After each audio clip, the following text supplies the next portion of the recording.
It's beginning to feel as though the little kind of army is building. You know, I'm talking to more and more people this week who are looking at what's going on up there in Glasgow and going, are you having a laugh? Are you actually kidding me? Do you really not think that we, the ordinary people, see your hypocrisy for what it is? That you can't fly in on private jets and tell everybody else not to go anywhere? You can't, can you? Oh, well, we can start with that point. I mean, honestly, Mike, I've got so much to talk about today. I've got to make sure that my voice goes at normal speed. Yes. Because I'm fizzing and popping. Good. With how much spin to do with COP26 I want to talk about. And I get lovely compliments about my regular slot with you here, about what a calming, soothing voice I've got. So I've got to make sure I don't go into you sound very calming and soothing. Double pace screech mode as we, right, on go the glasses. Right. Let's have a look at the notes. Yeah, I mean, the whole thing is hypocritical, but I want to start with a caveat emptor. I do not want to talk about the science of human-made climate change because I want to focus on the spin. Yeah. Second caveat emptor, I have big questions about the science because, frankly, various authorities are trying too dogmatically and too hard to tell us we're not allowed to question the science. And in my humble experience with this government and the authorities, that's never a good sign. No, it really isn't. Well, we keep now being told, shut up, 97% of scientists agree. Actually, quite a few people have tweeted me this morning to say it's not 97% of climate scientists, it's 97% of the climate scientists that the government have sought to seek the reassurance from. And also, people agreeing doesn't make something true, does it? No, it doesn't. And you have to be really aware of how they use the polls. They use the polls in order to encourage social conformity. So we do have a herding instinct. So if you're told 8 out of 10 cats prefer whiskers, you think, oh, well, my cat would like it too. Yeah. So that poll's one example. How do they know that? Oh, no, have they asked the cats? Do not. Hey? So I'm not going to go down into cats, but it's just an example of behavioural science bollocks. Yes. Okay, so this is the spin I really want to talk about. Sky has announced that it is collaborating with the UK government's Nudge Unit. Yes. Now, in their proud video that they shared on social media, they described the Nudge Unit as the independent behavioural insights team. Oh, yes. Now, you have had me on here every week. You know what I think about the behavioural insights team. You nominated the Nudge Unit, did you not, on Plank of the Week last week? I have, and I've written a book about the behavioural science approach to COVID, a state of fear. So this is my terrain. Now, they are not independent. That was quite a startling way to describe them because they are 1/3 owned by the government. Right. Okay, 1/3 owned by the government, 1/3 by the directors, 1/3 owned by Nesta. They're in and out of Number 10 all the time. They're basically on permanent tenure to the government. So to describe the behavioural insights team as independent is interesting in itself. And some might say wrong or misleading. It's wrong. That's not independent. Yeah. An organisation that's 1/3 owned by the government cannot fairly be described as independent. And they've released a report about their collaboration.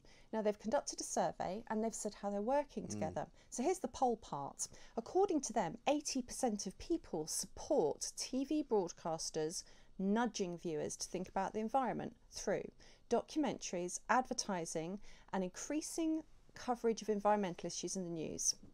So Sky and the Behavioural Insights team, which is basically the government, are saying they're working together to change the programming and the news to change how you think about the climate. And I think this is the most clear indication we've ever had that the government and the behavioural scientists do influence the news agenda. Well, you see, I'm old-fashioned enough to remember when journalists had no time for the government, had no respect, particularly for the government, but not because they had anything against them, but simply because journalists saw their job as to question what the government was doing, as opposed to agreeing with it and cheering it on. I think this has been going on a long time, though, this kind of nudge. And in fact, there's an admission of it in the report, because the report talks about behaviour change via broadcasting and traditional media being historically used to create certain types of social change, like boosting gender equality. So they talk about historic use of it. So if you ever felt that soap operas or the news were almost artificially constructing stories in order to change how you think, you were right. Yes. It has been happening. And they talk about what they're going to do going forward. Because you see, climate is quite a hard nut to crack. Persuading us to have underperforming expensive boilers, eating insects, not meat, not driving and not going on holidays, it's quite a hard sell, isn't it? It is. So they're going to have to throw everything at it. Yeah. They've already admitted that they're using news, and you can look at the BBC and Sky to see how climate's become an actual subheading on the news page. You know, it goes UK COVID climate. Yeah. It's become a top news item. But also, it's happening in the soap operas. There was a fantastic article this week by Joanna Williams in The Spectator. Everyone should go and read it, about how all the soap operas are going to have plot lines that converge now during COP26 about climate. Yes. And they have been doing this kind of what I would call sort of slightly woke agenda for a long time, not just about climate, but about all sorts of social issues that they think people should be seeing on their television screens because it normalises it and all that. Yeah, right. They have been doing it for a while, and this report actually admits it. And, you know, bless, that's what they think of us, that us masses, us silly people, ignorant people, we need soap operas to tell us what to think. Well, because actually we're basically, when you get right down to it, we're ignorant, we're racist, we're not very nice, we're not very well educated, we don't really know what's good for us, so they should tell us. No, we're burger munching, gas guzzling morons. We're morons. And so, but the thing is, look what's happened. Soap opera ratings have been in decline for a long time. They certainly have. So have the broadcasters' news programmes. And what about that great statistic that I like to quote often, which is that only 6% of the British population trusts the BBC as a news source? Okay, well, this isn't surprising. Let me state this very plainly. A news company, Sky News, is working with the government's nudge unit. Yes. Okay? When the government's nudge unit and news are working together, that is not news. That is propaganda. That's right. It's and also, the definition of propaganda. Are Sky not also sponsoring COP26? Yeah, which, I mean, you could say that they're the media partner, which is not an unheard of thing, but I think it's... yeah, but I mean, that's what you do for the World Cup, right? Which is football. I know that's not coverage. Entirely without political influence and all that. However, this is not football. Although somebody did say to me yesterday that it looked like a really bad opening to an Olympic ceremony. Yeah, we could talk about the video they played. That was a shocker too. But actually, something else to say about Sky. Not only have they basically admitted that their news is influenced by the government's nudge unit, it's not an independent unit. Yeah. Also, the chief executive of Sky flies from Philadelphia to the UK. Yes. She commutes. Yes. Transatlantically. Why not? So while using Very important person. using their programming, their documentaries, their news, their drama to change how we little people behave, she's commuting transatlantically. Yeah. This isn't just about world leaders flying to Glasgow. She's doing it all the time. Meanwhile, I couldn't go and see my mother for 2 years. It's nice, isn't it? Yeah, and you're a broadcaster too. Yeah, I mean, I could pretend that I was an important part of a broadcast team and I had to go to America in order to work. She doesn't have to be here and there, does she? No. I think there's a real arrogance here, and it's actually going to be their undoing. The idea that the behavioural scientists know what sort of nudges to insert into news, advertising and soap operas to change our behaviour is going to be their undoing. It's not working. Ratings are going down. People don't like to be preached at. When you watch a soap opera, you want a bit of escapism. You don't want the same stuff you're hearing about in the news and in advertising to be thrown in your face in a soap opera too. No. It's not going to work. Art and creativity cannot be dictated by technocratic nudges. No. It's not going to work. It's not how it works. No. Although, except, I suppose, what you would say is that this is what they've been doing, and I've always believed this, and you and I have spoken about this before, but they've kind of been using this on us, I think, a lot longer than we know, in terms of the things that the chief medical officer used to come out with. You know, that they would try and sort of push a particular agenda, you know, have a glass of red wine, don't have a glass of red wine, you know, eat less steak. You know, that was what before COVID, that was what they used to do, put out these kind of little messages about your health. Yeah. And which I always used to detest, because I'm like, you know, the government is not here to tell me how to eat. I don't know if you saw Ed Miliband this week talking about, you know, how we don't want to tell people what to eat. We just want to help them make better choices. Oh. And you just go, I'm sorry, you know, that is not what I want a politician that I pay money to in order to let him work in the job that he has. I don't expect him to start telling me what to be eating. Well, I don't trust them anyway. Otherwise, we wouldn't have ended up with a nation where over half the population are overweight or obese. Also, this is a guy who doesn't even know how to eat a bacon sandwich, so I'm not taking any advice on food from him. Never eat a bacon sandwich while being filmed. No. Silly man. It is very stupid. Dear, oh dear. Yeah, no, I think they have been doing it a while. It's kind of classic bread and circuses, but it's reaching this really obvious fever pitch during COP26. There's a kind of a hysteria in the air. And talking of hysteria, did you see Jon Snow's tweets about the trouble getting to COP26? I mean, I have to say, without wishing to exhibit Schadenfreude, I must say I spent a lot of Sunday afternoon laughing at all these climate maniacs who couldn't get to Glasgow because a tree had fallen on the line. I know. And of course, Dan Snow thinks it's something to do with climate change. Jon Snow. Yeah, I know. I mean, it was a really tragic tweet. He said something like, here we go. What an irony, what a message. We must change. Dare we hope that we shall. He said that trees and branches were affected by climate change and slowed the rail journey. And I read that and I thought, has he ever taken a train before? In autumn. Let alone in autumn. Yeah, in autumn. Well, actually, it's not even just autumn, is it? Because, sorry anyone at British Rail who's listening who's going to get upset by this, but it seems that trains can be stopped when it's too sunny and hot, when it's autumn and there are leaves on the line, when it's raining and when it's wet, when it's icy and snowy. There's literally not a season. There's not one season that's good for our tracks. Only in this country. I was speaking to a train expert yesterday and I was having a go at him over it. And he said, well, it's the same in America. I talked about America where I lived for a long time. They never have problems with leaves on the line. They've got more leaves and more lines than we have. Similarly, in Germany or any part of mainland Europe, you don't see them stopping the trains because it's too hot or too snowy. You know, it doesn't happen anywhere else in the world. It's just here, which tells me it's nothing to do with the trains. It's everything to do with the people that run them. Perhaps we're suffering climate change worse because we started the Industrial Revolution. Yeah, well, that is our fault. Yeah. I mean, we did start all this pollution nonsense, and that's why we have to pay now double. Yeah. And also, this other nonsense. Here's the other one that gets me: is old Greta Thunberg, the most ridiculous interview ever by Andrew Marr. He might as well have done it on his knees, you know. Oh, Greta, thank you so much for talking to us. How great are you? It was almost like the tone of questioning, right? She talks about how we are dismissing climate change because we don't actually count the numbers right. Because what she wants us to do is count the numbers of other people's pollution because we're buying the goods that they're polluting the world to make. I'm sorry, I'm not taking that on as part of our, somehow our carbon output. Because if the carbon output's in Beijing because they're making something that I'm buying, how is that my carbon output? Well, we can't unless win. You're a lunatic. We can't win then, can we? Because clearly what's going to happen is we're going to offshore production to countries which have higher carbon usage. Yeah. You know, obviously we're going to buy stuff from factories in China where they're using coal because we're not going to have the means to produce anything here without energy. It doesn't make any sense. Well, every time they shut a coal mine down, they sort of they chuck explosives down it so you can never get back into it. They knock a chimney down now when they not get rid of a power station, just in case somebody gets the idea they want to go back and use it. They destroy it. We are now destroying everything. Literally like a sort of, scorched earth policy during the Second World War. I know. In Russia. Yeah. So, Sunday Twitter was good, though. Twitter was good. Jon Snow's tweet was quite funny. I wrote a haiku about it. It's very bad. I'm not going to read it now. You do haikus as well. Who knew? I do write a bit of poetry too. Oh, yeah. Not well. I'm not going to give up the day job. Yesterday? I didn't like it. Oh, stop. It's just weird, the isn't Earth it? Talking to me. Us.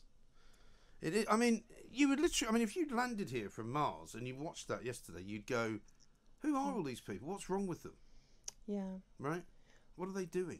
Well, see, the funny thing is that the leaders there are also they're also at the other end of propaganda. So the UK government produced this video, which everyone watched during one of their dinners.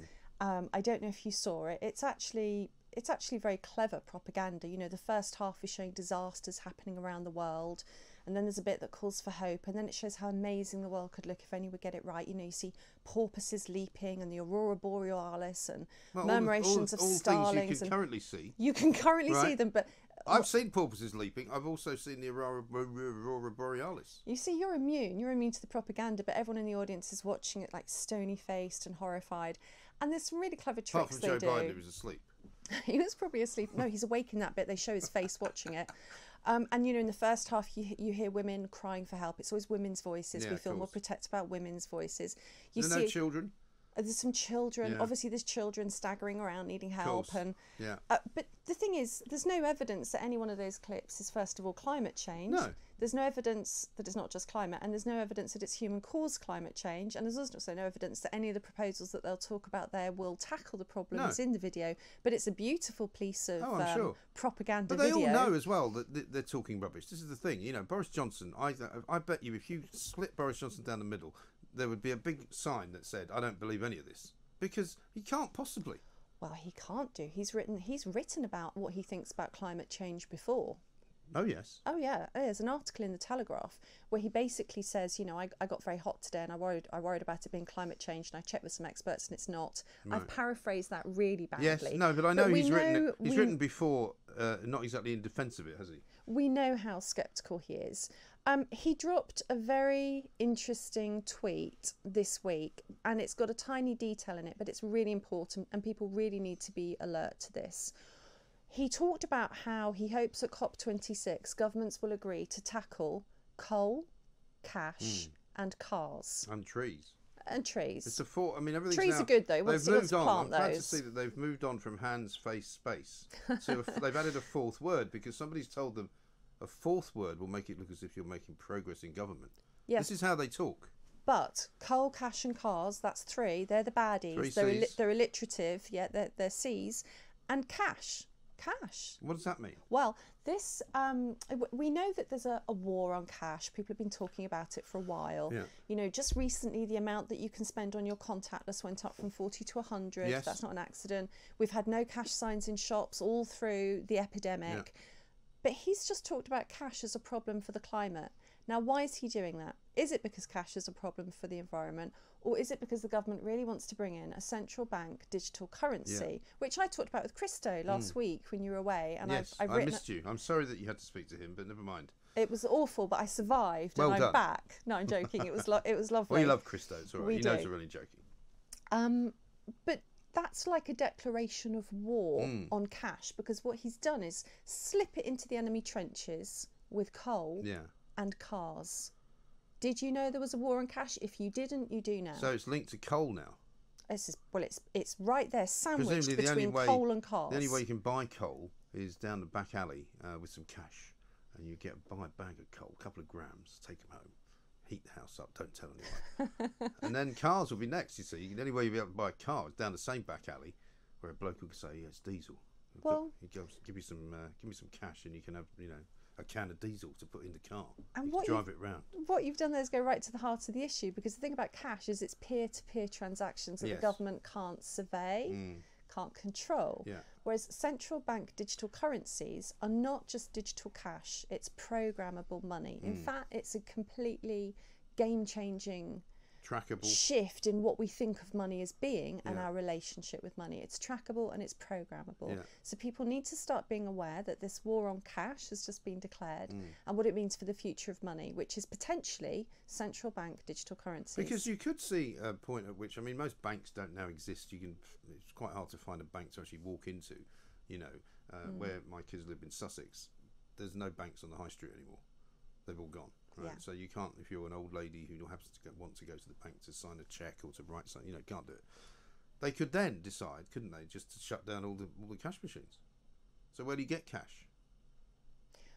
Well, I think that will potentially, ultimately, one day And if you happen. can't get cash out of a cash machine, because I was thinking about this the other day, you can't get cash anywhere else, can you? No, I guess not. I don't think you can. It may be in circulation in certain illegal areas, like drug dealers might have cash, but you don't really want to go to a drug dealer and say, can I have £50 worth of cash, please? Here's my card. Well, the thing about central bank digital currencies, it will prevent any of that ever happening if that's the only way that you can actually transact.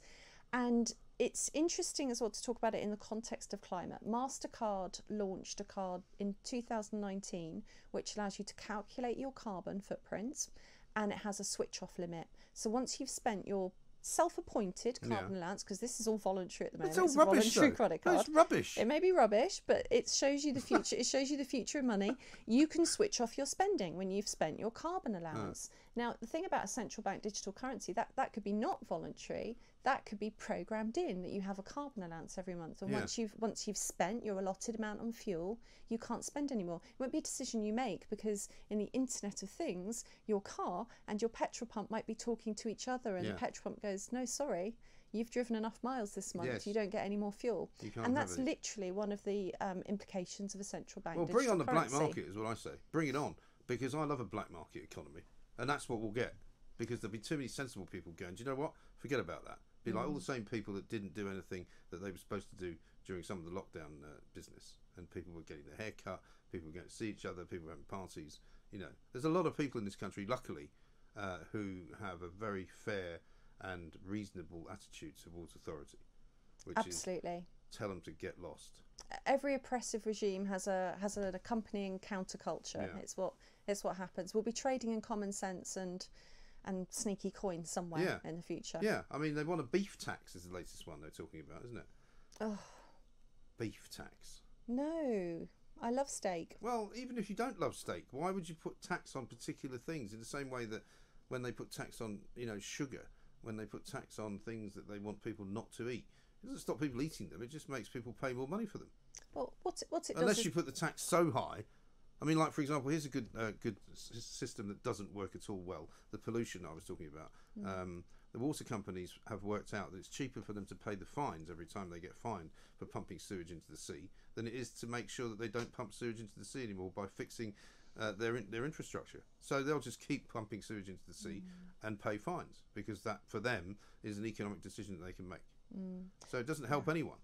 I know. And me saying I like steak, that's really factious, really, because the fact is that people can afford it will still buy it. Yeah, of course. And people that can't afford it won't. So it's really just, it's a way to immiserate the poor and the working classes while elite people still get to do whatever they want. It's outrageous. But that is indeed what COP26 is all about, isn't it? Yeah. We can do what we want. You can look upon it as if it's a hypocritical thing to be doing, but most importantly, we're doing it. And nothing is more important than that. Apparently, there's nothing more important than this. Yeah. Do you think COP26 is going to wake people up to that kind of streak of hypocrisy? Yes, I think it has already. Politics? I think it has already because we're seeing massive numbers of people listening to us right now. Okay, Great. And it's up every single day because this is the only place where we're talking about this. Nobody else is doing it. So bring it on. More success for Talk Radio.